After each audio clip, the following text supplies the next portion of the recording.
चुनाव आयोग ने आज भारत के अंदर राष्ट्रीय चुनाव की आज घोषणा की है। आम आदमी पार्टी इस चुनाव के ऐलान का तहे दिल से स्वागत करती है। आम आदमी पार्टी और पूरा इंडिया गठबंधन लोकसभा चुनाव के लिए पूरी तरह से तैयार है और मुझे लगता है कि देश की जनता भी इस चुनाव का बेसब्री से इंतजार कर रही थी, क्योंकि जिस तरह से भारतीय जनता पार्टी की केंद्र सरकार द्वारा पिछले 10 सालों में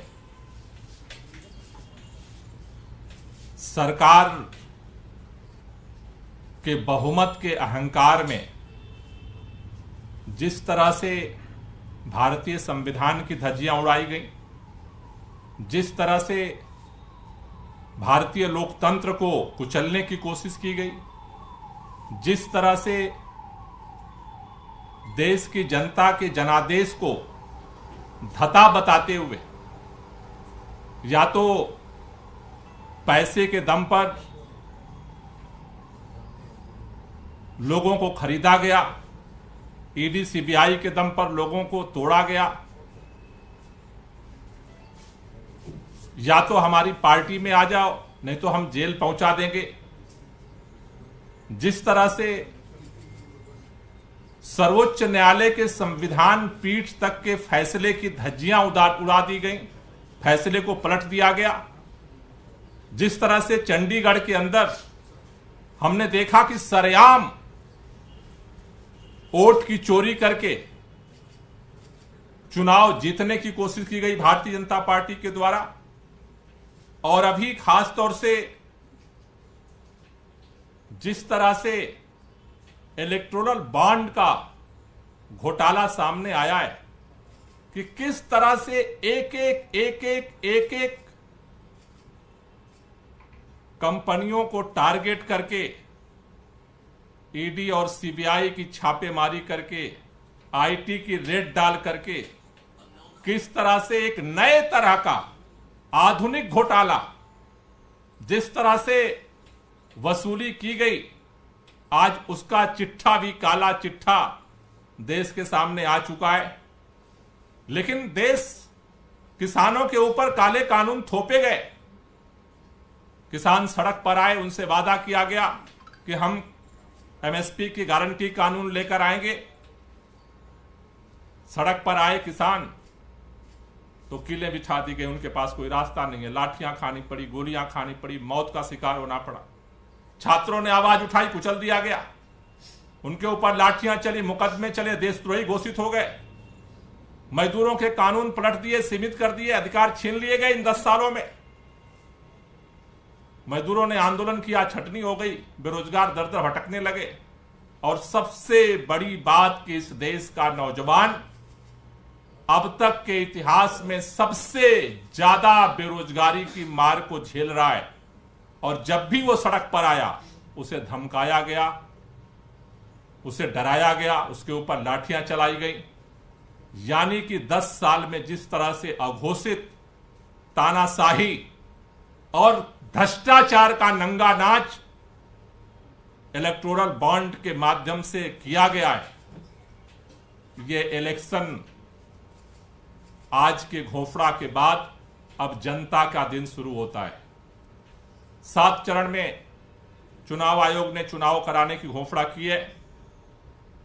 हर राज्य में जहां पर जिस चरण में चुनाव होना है, वो दिन जनता को अपना फैसला सुनाने का वक्त है, क्योंकि अब एक ही अवसर बचा है इस देश के अंदर। सड़क पे कोई आवाज नहीं उठा सकता, मीडिया में कोई आवाज उठाएगा उसे चुप करा दिया जाएगा। अब एक ही रास्ता है अपनी आवाज को उठाने का, वो है चुनाव। मुझे लगता है कि इस बार का चुनाव जनता को अपने दिलों में दफन जो दर्द है, पीड़ा है, उसको अभिव्यक्त करने का चुनाव है।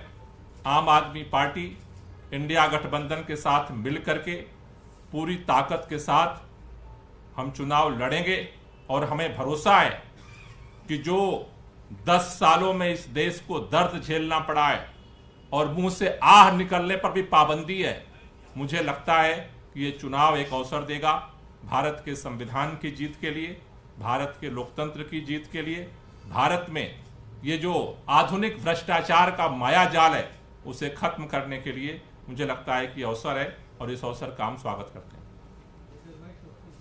कई राज्यों में काफी ज्यादा चरण मिले थे, बिहार, पश्चिम बंगाल राज्यों में 7 चरण में चुनाव है, तो आप इसे कैसे देखते हैं?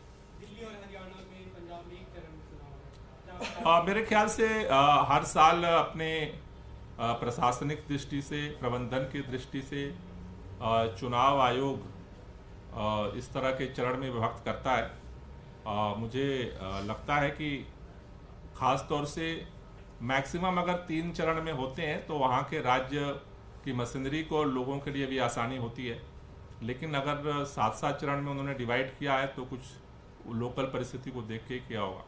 दिल्ली में सबसे आप लोग जो सवाल उठाते हैं, दिल्ली में सबसे अंत में है चुनाव, 6वें चरण में है। आपको ये वक्त सही लग रहा है? इससे कोई आपत्ति नहीं है? आम आदमी पार्टी को सही फेज में हो रहा चुनाव लग रहा है?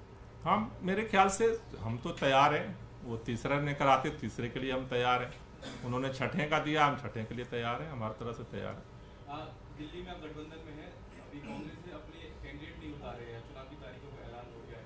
हाँ, मुझे लगता है कि अब कांग्रेस को भी तुरंत जल्द से जल्द कैंडिडेट घोषित कर देने चाहिए, क्योंकि अब मेरे ख्याल से भारतीय जनता पार्टी के भी कैंडिडेट घोषित हो गए हैं, तो अब डिले करने से फ़ायदा नहीं है, क्योंकि 7 कैंडिडेट मैदान में होने से मुझे लगता है कि और यूनिफाइड तरीके से और बेहतर कैंपेन जो है और हम लोग कर पाएंगे।